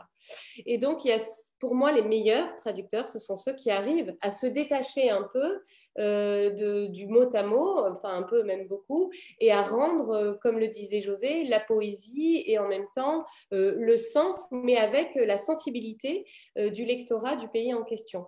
Et c'est effectivement très très difficile, et moi je sais très bien que j'ai des traducteurs que je vais absolument pas corriger, et j'en ai avec lesquels j'aime travailler quand même parce qu'ils ont un rapport très fort avec certains auteurs ou avec d'autres, et qui ont aussi un autre intérêt, mais qui vont être plus du mot à mot et avec lesquels ça sera plus long ensuite, après, derrière, de travailler sur la version française, et le travail édito sera beaucoup plus difficile.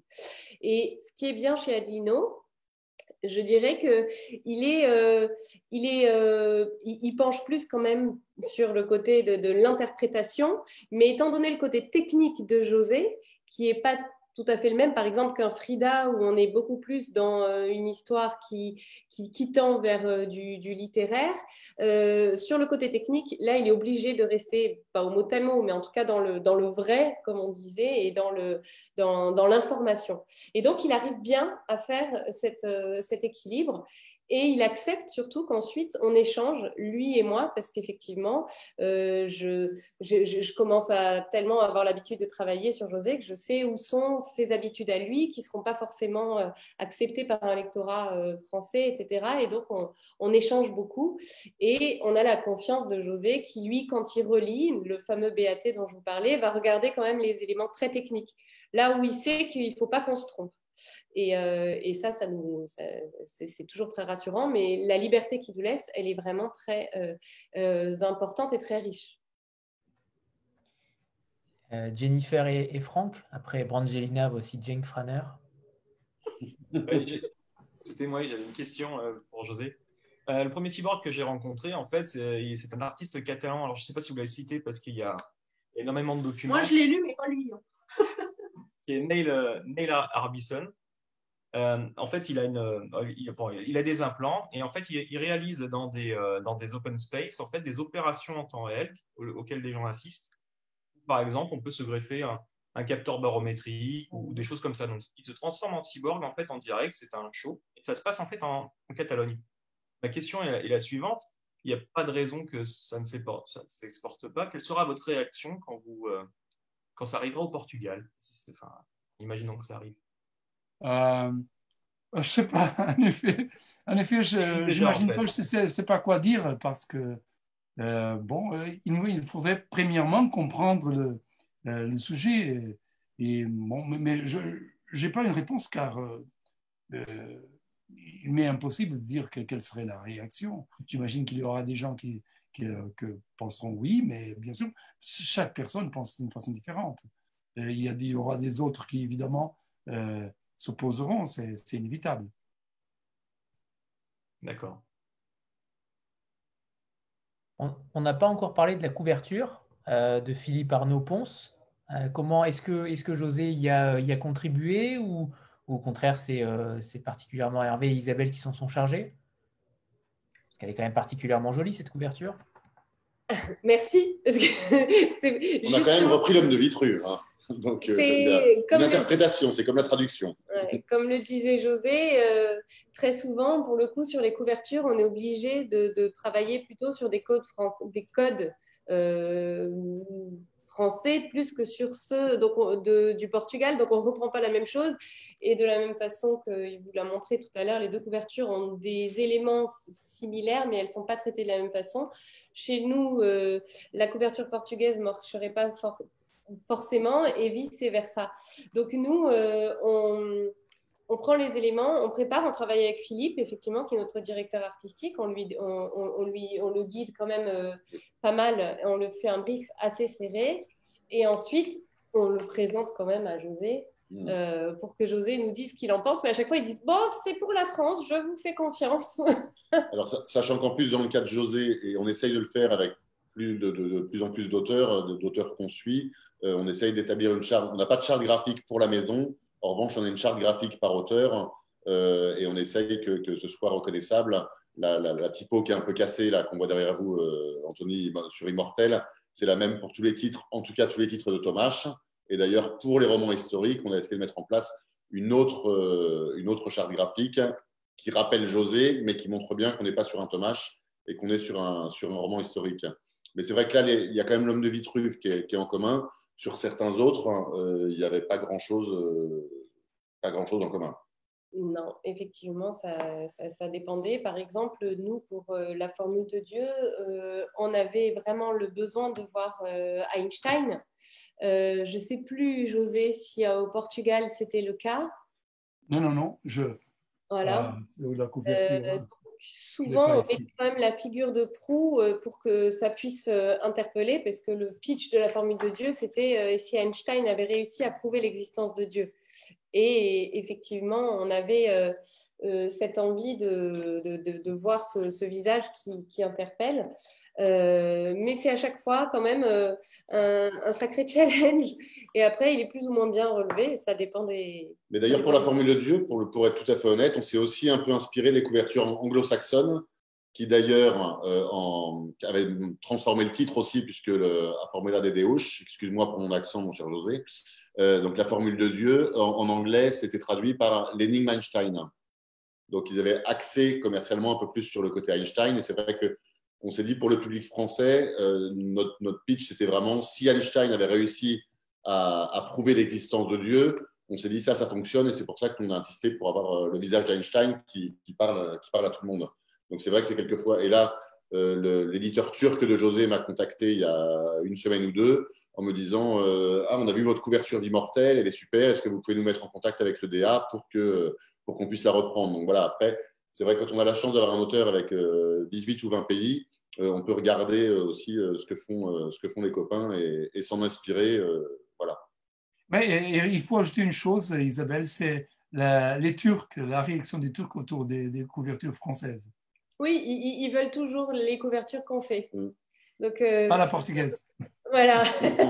Donc c'est drôle, hein, parce qu'en fait, on se rend compte qu'il y a des ambiances qui parlent plus à d'autres pays, cultures. Et les Turcs, effectivement, systématiquement, depuis le début, ils nous contactent et ils nous demandent les couvertures. Donc en Turquie, c'est nous, en fait, qui les avons créées et puis eux, ils les reprennent.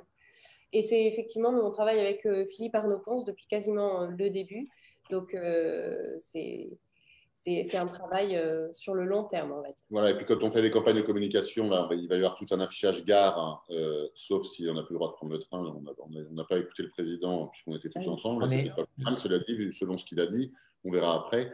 On demande à Philippe aussi de décliner toute la charte graphique, si on fait une publicité dans le livre hebdo, si on communique vers les libraires, etc.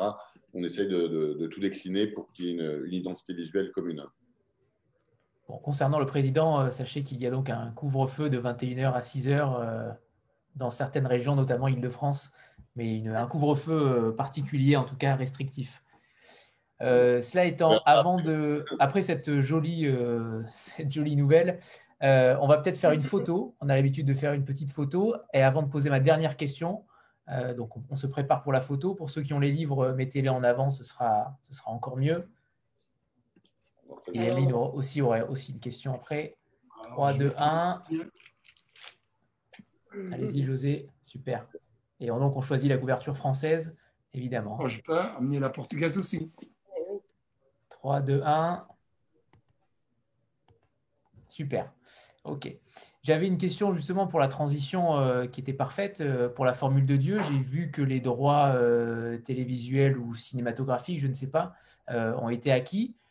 Où ça en est? Est-ce que c'est en production ou est-ce que ça a déjà été tourné?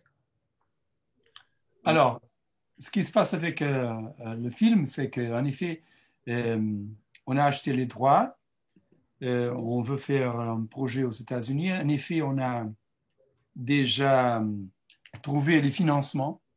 C'est la chose la plus difficile. Apparemment, il y a deux difficultés. Premièrement, trouver, comment on dit, un réalisateur, on dit en français, directeur. Oui. Ok, réalisateur. Top. Car les grands réalisateurs, apparemment, travaillent maintenant chez Netflix. Et c'est un petit peu compliqué. Deuxièmement, le problème de la pandémie qui a, bon, pour le cinéma, c'était catastrophique. Hollywood a arrêté les choses. Et le producteur, il m'a dit qu'il pense commencer le tournage à la seconde moitié de 2021, l'année prochaine. Mais vous savez, je suis pas bien, je suis mal à l'aise avec ce sujet car les bouquins, c'est moi que je les écris, alors c'est moi et l'ordinateur. En effet, c'est ça. Et trouver un éditeur. Mais pour un film, il y a un tas c'est une chaîne de gens et il faut que tout le monde toutes les conditions soient parfaites pour faire une chose. J'ai connu un écrivain anglais, il est très connu, Jeffrey Archer, il était dans le gouvernement de Margaret Thatcher. Aujourd'hui, il est un très grand écrivain anglais. Il m'a dit, José, tous mes bouquins, j'ai vendu les droits pour le cinéma, j'ai l'argent à la banque, ils vont m'en payer 0 film jusqu'à ce moment-là. 0. Parce qu'ils achètent les droits de 1000, 2000 livres pour adaptation, mais il ne fait que 7, 8 adaptations chaque année. Et voilà, c'est vraiment en contrôle. Alors, pour moi, je vends les droits, mais je ne sais jamais où ça va nous amener, souvent nulle part. Quelquefois, peut-être, on nous amènera à un coin quelconque, mais mon travail, c'est écrire le roman, ce n'est pas le cinéma. Très bien. Emeline? Alors, oui, bonjour. Dos Santos, vous êtes un de mes auteurs favoris. J'ai lu quasi tous vos livres, même plusieurs fois. Je voulais savoir, même au niveau pour les maisons d'édition, s'il y a des dédicaces prévues en Belgique ou pas. Bonjour. Alors, Belgique, non, on n'a pas à ce moment-là. J'étais une fois à la fête du livre à Bruxelles. Et en effet, le producteur qui a acheté les droits pour la Formule 2, c'est Belga Films, de Patrick Van den Bosch. Il travaille avec Luc Besson et les Américains, mais il y a un très fort rapport avec la Belgique de mon côté. Mais en effet, ça dépend souvent. Il y avait le plan cette année-là de faire le tour, d'aller à Bruxelles, mais finalement, je pense que c'est Hervé qui saura mieux que moi, mais le Covid, la pandémie, ça, ça a beaucoup contrarié nos plans. On était à Strasbourg la semaine dernière. Jusqu'à la veille, on ne savait pas si ça allait être maintenu ou pas. On avait prévu une signature chez Filigrane à Bruxelles qu'on n'a pas confirmée parce que c'est trop risqué de prendre les billets d'avion, les ceci, les cela pour tout le monde, etc. Donc, je pense qu'on va attendre que ça se calme parce que ça va finir quand même par se calmer. Et puis, on reprogrammera. Alors là, on aura des signatures. Pour l'instant, en tout cas, je vais décortiquer un peu ce qu'a dit Macron, mais on avait des signatures qui étaient prévues à Paris le 11 novembre au Divan, le 12 novembre chez Cosmopolitan Angoulême, le 13 à l'Espace culturel de Saint-Médard-en-Jalles près de Bordeaux et le 14 à Toulouse au Cultural Balma. Pour l'instant, on a confirmé ça. Début décembre, il y a en principe une tournée entre Marseille, Aix, Saint-Étienne, Lyon, Vienne et on retourne à Marseille. Mais là encore, c'est soumis à confirmation.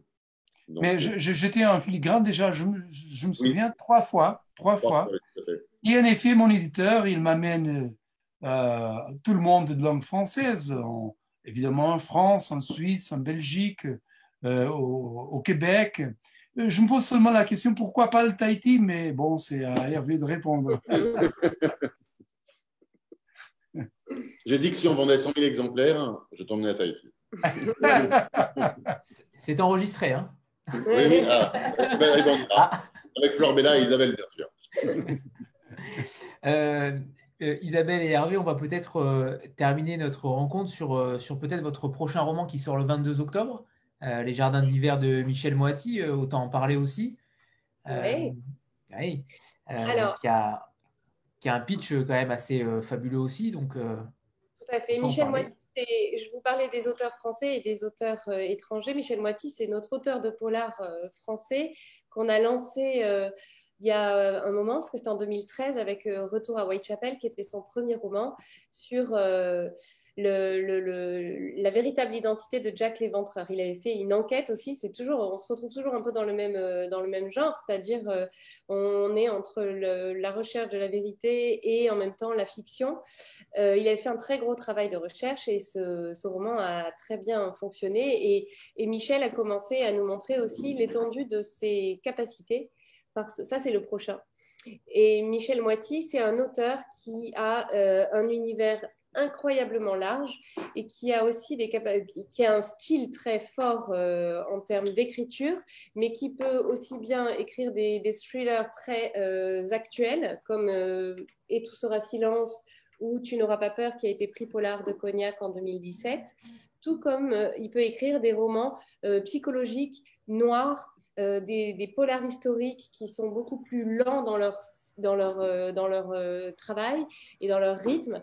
Et à chaque fois, on est transporté parce que lui, c'est un sociologue au départ. Et donc, sa force, je dirais, dans son écriture, c'est de nous plonger dans les univers qu'il a décidé d'aborder.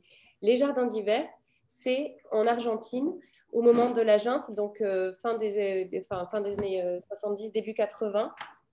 Et c'est un jeune Français qui travaille à Buenos Aires, qui ramasse sur le bord de la route un homme qui a l'air complètement perdu, qui est défiguré. Et cet homme monte dans sa voiture et il lui raconte qu'il vient de s'échapper d'un camp de détention, qui étaient ces camps qui étaient montés comme ça par la junte militaire. Et il lui raconte qu'il a perdu sa fille, qu'il a perdu sa femme, et que c'est un auteur, et qu'il ne sait pas ce qu'il va devenir. Le jeune homme écoute son histoire, il va récupérer un manuscrit de cet auteur qui était très connu, mais qui était très peu apprécié du gouvernement en place. Et l'auteur disparaît. Le jeune Français qui a pris peur rentre en France. Et puis, il va décider d'écrire l'histoire de cet homme et de comprendre s'il a disparu, s'il est mort, où sont sa femme, sa fille, et de refaire l'histoire. Mais c'est 30 ans après. Il essaye de rouvrir des portes, de se replonger dans cette période de l'histoire. Et là, petit à petit, il va découvrir des choses que vous pourrez découvrir en le lisant. Ce qui est très intéressant, c'est qu'on est dans une période de l'histoire qui est assez proche de nous, mais qu'on ne connaît pas forcément. On a quelque chose... On a tous des images en tête, notamment les femmes, toutes ces femmes qui ont disparu, les enfants qui ont été volés, des choses terribles qui se sont passées. Mais là, on est complètement plongé dedans, comme il arrive à le faire très, très bien. Et il y a l'intrigue qui nous prend, mais en même temps, la partie historique qui est passionnante. Ça sort donc le 22 octobre et ça s'appelle Les Jardins d'hiver. Et la petite phrase, c'est « Il y a des portes qui doivent rester fermées ». Exactement. Merci. Des pages qui doivent être ouvertes, des livres qui doivent être ouverts et des pages lues. Bien vu, bien vu. La métaphore est toute trouvée. Ouais. Merci, il est temps de nous quitter. Merci infiniment à tous les quatre, avec Joali aussi qui était là. C'était un plaisir de discuter avec vous et d'avoir ce regard si intéressant de José sur son livre et sur ses multiples vies, hein, pourrait-on dire. C'est vrai que vous avez un parcours totalement passionnant et on est impressionné par tant de culture et de savoir. Alors merci à tout le monde. Et puis peut-être à une prochaine fois, Isabelle et Hervé avec un autre auteur, avec grand plaisir. Et ben pour nous aussi, c'était un grand beaucoup. plaisir et merci beaucoup, Grande Anthony. première. Et merci, à toutes et tous. Merci à à vous. tous. Merci beaucoup. Au revoir. Bonne Au soirée. revoir, José. Merci. Au revoir. Au revoir. Merci, José. Au revoir. Merci, José. Ciao. Merci. Bonne Merci. soirée. Au revoir. Au revoir. Au revoir.